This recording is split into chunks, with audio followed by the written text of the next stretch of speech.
Let's turn now to Romans 14 Unplugged, Feast and Fast and Food. Oh my. We're working our way through the commentary that I put together. It is available on my website at tatesoftorah.com. And we're still in the introduction, background, and historical audience. So let's just bump that font up and scroll down to where we need to start. We've been reading through the conclusions section, so let me find it here. And we started looking at this quote from the Mystery of Romans from Mark Nanos, and we read the first paragraph there. So let's just pick up our reading right there and jump into this study. This is a quote from Mark Nanos' book, and this is a appreciative look at the background of Paul's letter to the book of Romans, particularly how history helps us get a better insight into perhaps why Paul wrote the letter, obviously the historical audience, the intended group of recipients, and things like that. But we're looking at this through the lens of how it impacts Jews and Gentiles, not just of the first century, but more importantly, also how it impacts Jews and Gentiles of today's 21st century.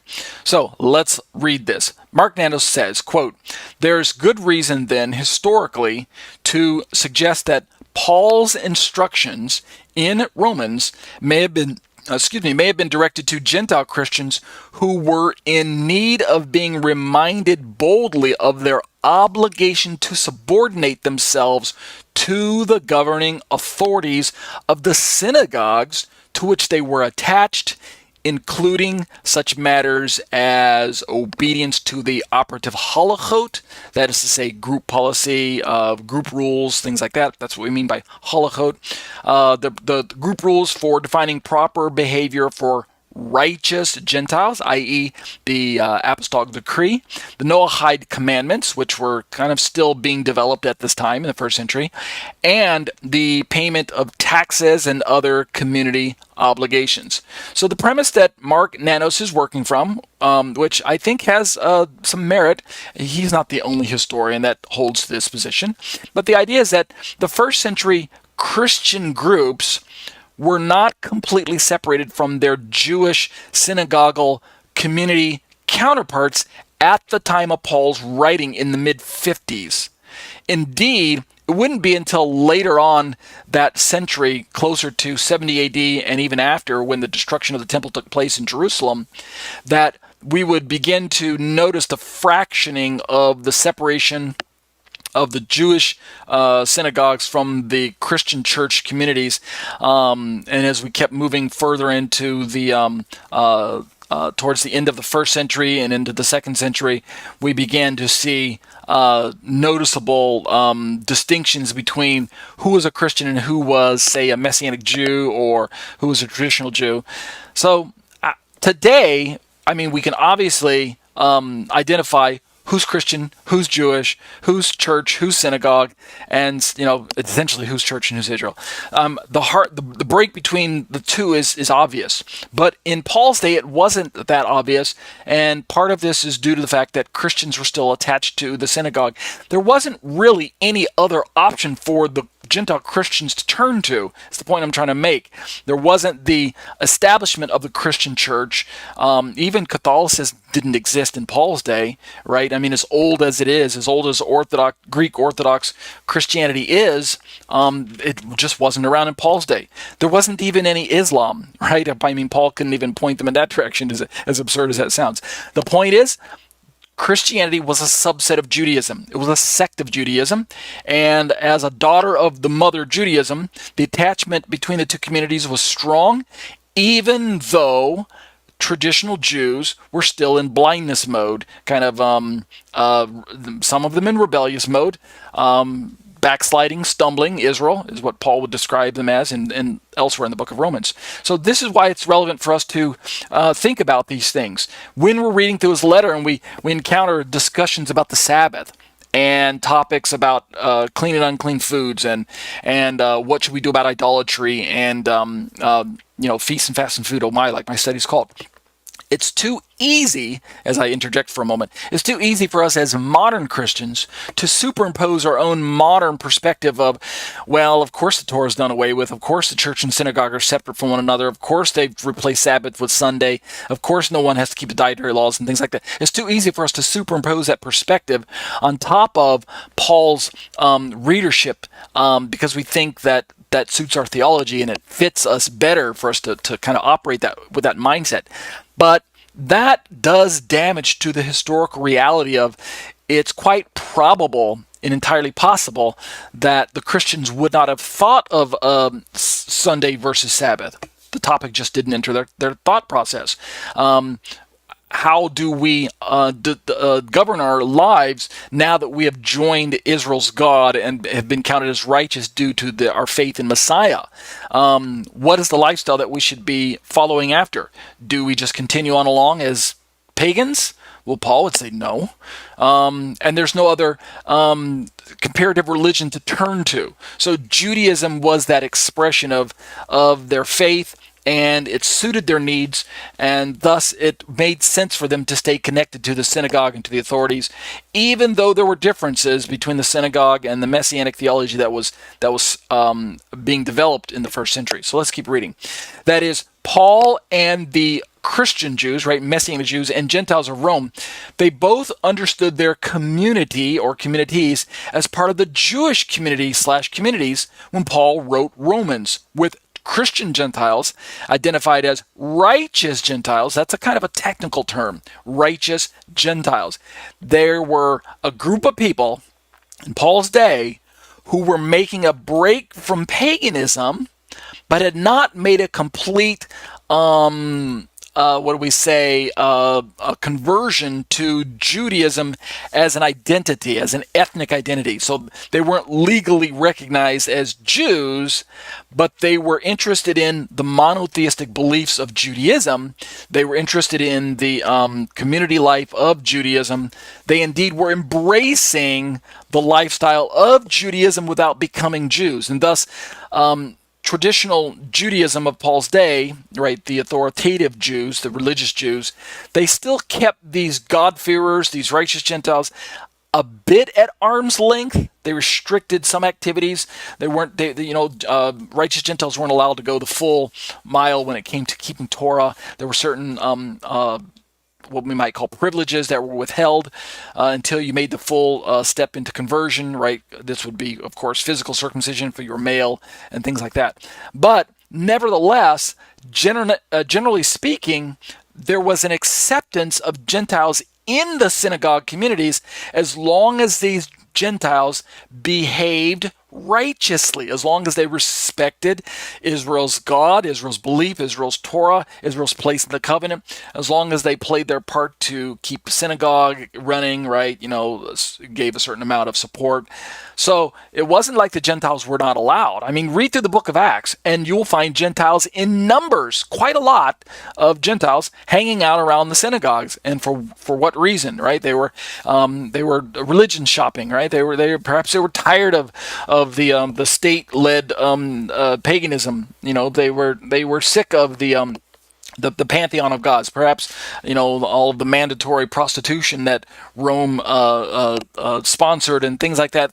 They were sick to their stomach of it, and Israel's monotheism was attractive to them. So it made sense for Paul to encounter righteous Gentiles as he ministered in the synagogues, and then to continue to tell them, hey, this is the place you need to stay. This is where you're going to learn the truths of God. This is where you're going to hear about the Torah. This is where you're going to understand what it means to be, to walk righteously and be acceptable in God's sight. So stay where you're at. Obviously, you can form church groups, home groups, and small assemblies and things like that. But from a corporate people group perspective, there aren't any other alternatives. There's no other religion that I want to point you in the direction of. This is Paul talking to the Gentiles in his day. There's nowhere else I'm going to tell you, hey, go down the street to XYZ church and establish membership there. That's not going to happen. And I certainly, as I conclude, Paul would say, I certainly certainly don't want you to continue going to the pagan places of worship like you did before, right? You need to make a break from all of that lifestyle, and Judaism is an attractive place to find the truth. So these Christian Gentiles were identified as righteous Gentiles, and they were the ones who were now worshiping in the midst of Israel, and catch this, in fulfillment of the eschatological ingathering of the nations. And you can pick this up in Romans 15, 5 through 12. And I want you to do me a favor, those of you who are listening to this podcast, watching this YouTube video. Stop this week and take a moment. Do yourself a favor. Go back and read Romans chapter 15 and focus on the first 12 verses like I have listed in my commentary there, 5 through 12 specifically. You're going to find that the important details that Paul is trying to get the Gentiles of his letter to understand and appreciate is that Israel's prophecies, the prophecy of old, Israel's prophets, foretold of a time when the Gentiles would hear the message of the gospel and be brought into proximity to the people of Israel and join with the people of Israel as covenant people groups. Those who were not formerly not a people would be called a people, right? Those who were not my people would be called my people, like Peter, like the book of I think it's 2 Peter talks about, 2 Peter chapter 4, I think, chapter 6. I'm drawing a blank. You were formerly not a people, are now my people. Paul talks about this in Romans chapter, I think it's chapter 9 as well, quoting from the prophet section there. The point Paul's bringing up is that the nations being brought into a covenant relationship with God and being counted as righteous is part of Israel's prophetic fulfillment. So to have Gentiles in their midst was not something that was a bad thing. Israel was beginning to realize that this was an indication that the end of days was approaching. That's at least the way Paul saw it, right? Eschatologically, that's what means end times. That's what means. That's what eschatology was referring to. End time studies, end time events. Paul read through the prophets. He saw that God would gather the Gentiles in with the existing people of God, namely the Jewish people. He would join the two together and bring the two together as one people of God.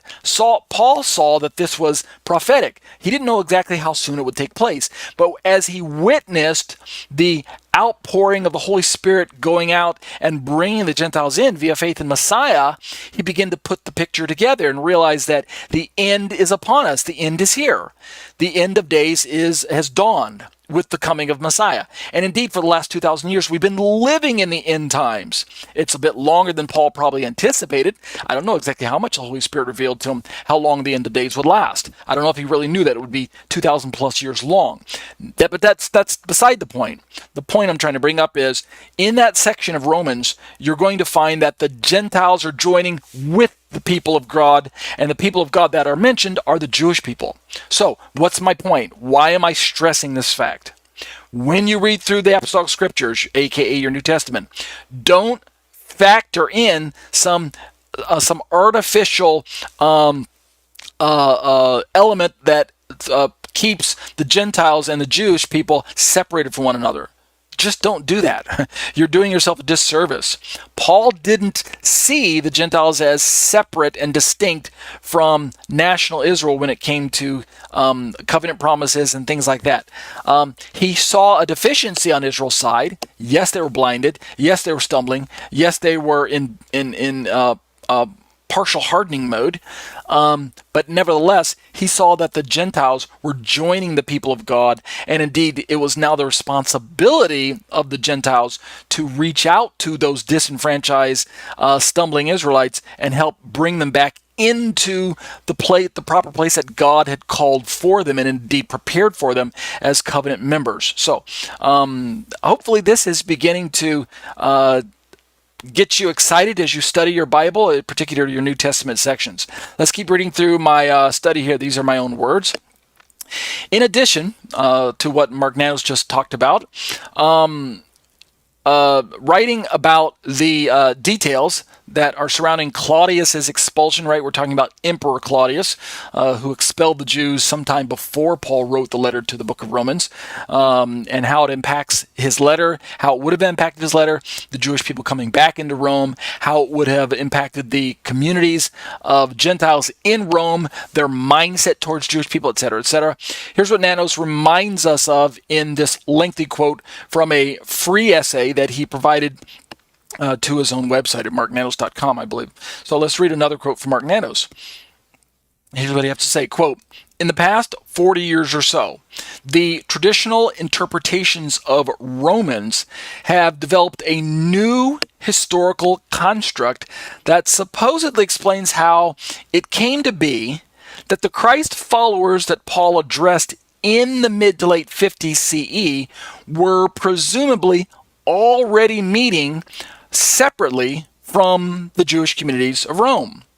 Now, this was the natural result of an expulsion of the Jews from Rome during the reign of Claudius, which is usually dated to 49 CE, although some date this to 41 CE. So, he's just picking up history that we're already aware of. He continues, according to this construct that we're talking about, this expulsion was supposedly precipitated by conflicts between Christ followers and the larger Jewish community. Understand how there's some gaps in history.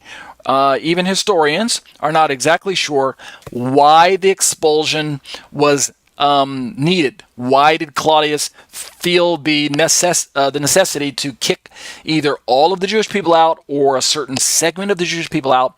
And then exactly how many people were expelled, right? How did that impact all of the Jewish people? It was a very short, quick expulsion, right? It only lasted a short 5 years, or if I got my time frame correct. But nevertheless, if all the Jewish people were kicked out of Rome, why don't we have other historians like, say, Josephus and Suetonius and other writers giving more details concerning this? We know that Luke, we're going to read about this in a second, we know that Luke mentions the expulsion, but to what extent? Could it have been all the Jews? Could it have been a partial amount of Jews? Why do we even care today? I'll tell you why I care, is because if there was little to no Jewish presence in Rome when Paul wrote the letter, right, then it would make sense that the Gentiles would really be separate and cut off from any Jewish counterparts, any synagogal association, and perhaps maybe we do have Paul needing to explain to them that, you guys are really on your own. You're separated. You're distinct. No need to try to seek out any Jewish connection, no Jewish communities. Don't worry about all that, because the expulsion cut them off, and they're just not going to be helpful for you anyway. So I'm of course oversimplifying everything, but I don't think that's really what's taking place. Let's read what Mark Nanos has to continue to teach us here. This construct that because of the expulsion, the Gentiles were basically cut off from their Jewish counterparts. This construction is based upon a reading of two early 2nd century CE accounts.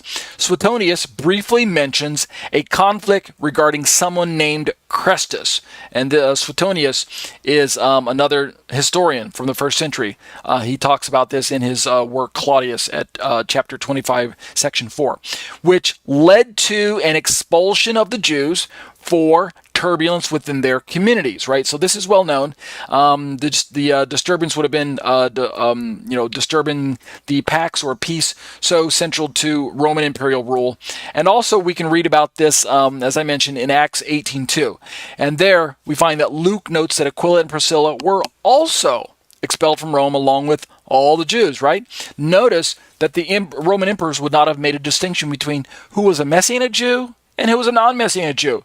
And I submit that because of the similarities between 1st century Christianity and their connection to Judaism as a sect, I submit to you that a good number of Gentiles could perhaps have been swept up along within that expulsion because of their resemblance to Jews just by nature of the religion that they were following. Remember, 1st century Christianity was for lack of a better explanation, first century Judaism. Their resemblance was it had overlapped.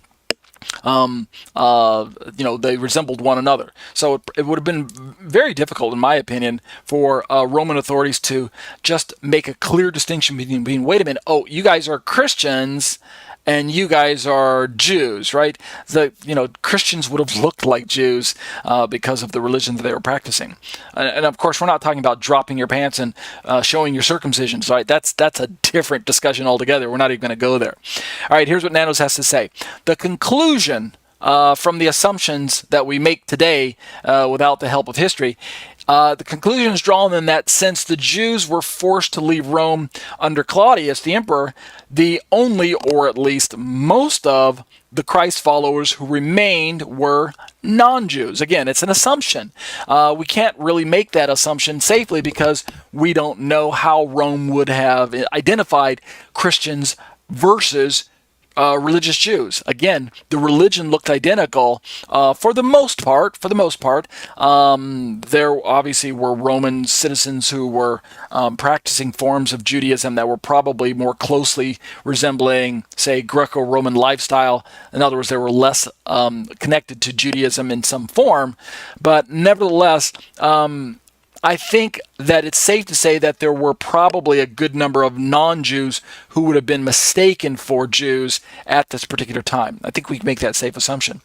Nanos continues, even if some Jews remained in Rome, the Christ-following communities, right, the Christian communities, were no longer a part of the Jewish community, even if this were the case, even if by choice or by default, being responsible for such a cataclysmic disruption of life for, if not the expulsion of, some estimated, we say by numbers, 20,000 or 50,000 Jewish people. So what he's trying to say is that even if some Jews remained, the communities that were there, they would have been ripped apart from one another. I mean, let's just say that Rome was able to distinguish Christians from Jews. This breaking apart of the communities would not have really been a good thing. It really would have been a bad thing. Cataclysmic disruption of life. Keep in mind that the synagogue communities would have been the ones who would have been supplying the religious, a lot of the religious exemptions for some of those Christians who were attached to them. Hey, Mr. Emperor, we don't want to worship as pagans because we're attached to Judaism. We'd like to take advantage of the same exemptions that they do. We'd like to meet in their synagogue groups and worship alongside of them. So don't persecute us as pagans.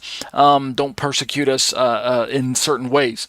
I think the Christian groups would have probably realized that this was a bad thing for the Jewish communities to have to be expelled. I don't think they would have been saying, "Yeah, wow, good riddance, right? We're finally free of having to be attached to them. Let's form our own groups and let's just self-identify." I don't think they were so quick to do that. Particularly if they understand Paul's sentiments towards his fellow Jewish people correctly. It is maintained that the Christ followers who did remain in Rome developed their own identity as Christians. This is the assumption by today's standards. However labeled, and their ethos in the natural direction of Gentile in contrast to Jewish values to define communal life. So it's assumed that the Christians made a break from Judaism. This may have been the opportunity to make a break, and because of the expulsion, maybe it's time to start forming your own groups. Now, it is true that some amount of autonomy started taking place. I mean, this is evident by the fact that Paul's going to warn them not to think too high-mindedly of being in a position where you think you might not need the Jewish people anymore. Hey, they are the ones that are supporting you. But if you think that you don't need their support, then you need to watch out. So yeah, Paul was beginning to suspect that, and he hadn't even really been in the area, right? Remember, he's not going to visit Rome until the 60s. But nevertheless, the Christian communities that were still there in Rome would have had to put together the pieces on how they can continue to function as a people of God without their Jewish counterparts there. So Nanos writes, thus, a few years later, when Jews began to return under Nero, right, beginning in 54 CE,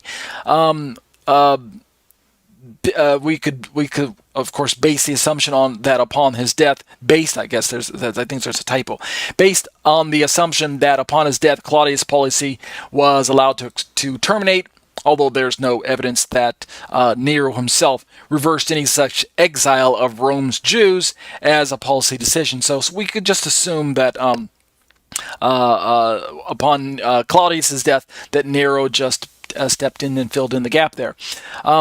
He says that those who were Christ followers, right, the Roman citizens who were still there, including those who were formerly in leadership roles within the Christ-following subgroups of the Jewish communities, right? Keep in mind, we're still talking about the people that would have survived. They were not being welcomed back without reservations. So we have Jewish leaders who were established leaders in the church groups, Messianic Jewish leaders, but then suddenly the edict kicks in. These Jews are told to leave. Let's suppose that they are, in fact, among the groups that get kicked out. Then we have this gap, a void to fill. We suddenly lose certain X amount of Jewish leaderships as Christian groups. And then the exile comes to an end. 5 years is a short amount of time. The Jewish people are allowed to come back in. And then what happens with those Jewish leaders who held that position formerly? They try to go back to those same church groups and say, hey, can I come back? Can I pick up where I left off? This is the challenge that we would have been looking at. Rather than being welcomed back without reservations, Nano says they were being greeted, if at all, with the proposition that they, the Jewish leaders, needed to adopt a more strengthened, i.e. non-Judaism-based approach to Christian values, such as Paul is generally imagined to have upheld, e.g. in Romans 14. So essentially, the basic Christian perspective, as I'm drawing this section of my stomach commentary to close, we'll pick this up next week.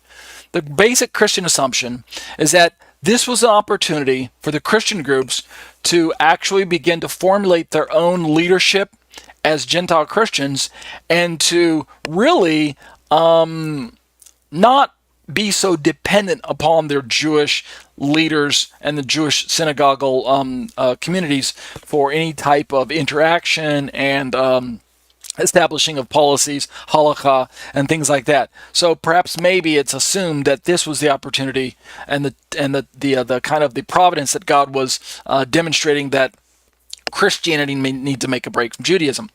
This new lifestyle, it's supposed, revolved around rejection of the Torah-defined ways of life that distinguished Jews from non-Jews, such as what? Circumcision, Sabbath, and other calendrical observances.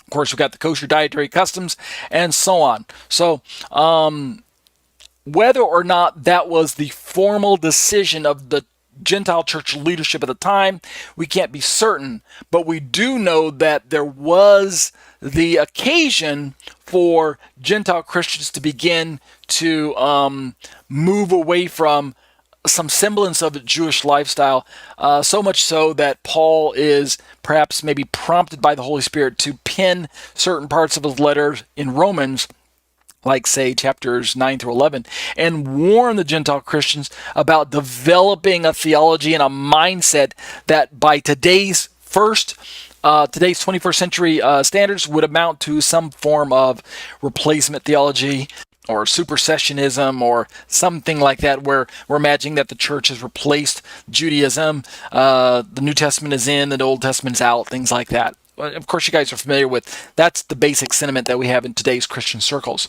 So, Nanos concludes, there are many reasons to be suspicious of this particular construction, about assuming that this is really what happened and the way it really played out, and that that's that's what we should accept. The sources, these are some of the reasons he says we should see suspicious. The sources are unclear and conflict with each other, and it's doubtful that Paul would have approached that level of ethnicity-based discrimination already being expressed in communal policies legitimated in the name of Christ or Christ-following leaders, right? All the more if they have appealed to Paul as if that was what he himself upheld, right? As if Paul was coming along saying, hey, guess what? The Jews are out, the Christians are in, here's what you guys need to do. And I'm all for it. As if Paul was endorsing that mindset. We know, of course, Paul didn't and doesn't endorse that particular mindset. But suppose people in Rome who never met Paul came to the incorrect conclusion that Paul did endorse that. I mean, where would they arrive at that conclusion, right? What letters maybe were they reading? What false information were they interacting with? It's hard to say. But we do know that Paul wrote the letter to the book of Romans, to the leaders in Rome and the Jews and Gentiles in Rome to get their attention on some very particular topics, of which Romans chapter 14 is one. So that's why we're looking at this. So Nanos concludes by talking about these Christ-following leaders may have assumed that that's what Paul thought. With the arguments we meet in Romans, it's unlikely that this is really something that is really, and how do I say it? It's really unlikely that the Jewish and Gentile leaders in Paul's day would have really come to this conclusion strongly based on their assumption that Paul was teaching this. And we have to examine the details, as Mark Nanos kind of gives us a little cliffhanger, which we're not going to look at tonight. So what we're going to do is begin to continue to challenge this idea as we're studying through this section in my notes, with the challenge the idea that Romans represents a break from Judaism. That's really the meat of what I'm trying to express here in this particular part of my study. And when you read through Christian commentaries, and I'll close down this section with this, when you read through most Christian commentaries on the book of Romans, written from a traditional Christian historical perspective, this makes sense, of course, because Jewish authorities by today are not writing commentaries on Romans, right? The Jewish rabbis aren't really interested today in teaching the book of Romans to their participants in their synagogue, right? They don't. No one in the synagogue today really cares about the book of Romans. Christians should, but most Jews don't. But when you read through your basic Christian commentaries today, you're going to get the perspective that the Gentile Christians in Rome were trying to make a break from Judaism, and the expulsion was the opportunity to separate themselves and to kind of launch out on their own and to begin to establish their own autonomous what we call communities, and continue to develop halakha that distinguished them from Judaism and things like that, and that Paul wouldn't have had a problem with that. That's the basic assumption by today's commentaries, and I challenge that. So that's going to do it for Romans 14, Feast, Fast, and Food, oh my. We'll pick this up next week and keep reading through Nano's quote. And then essentially, if you can look on my screen, the quote basically closes out the conclusion and the background section, and then we're ready to jump into the other parts of the study. Okay, so just stay with me for all that.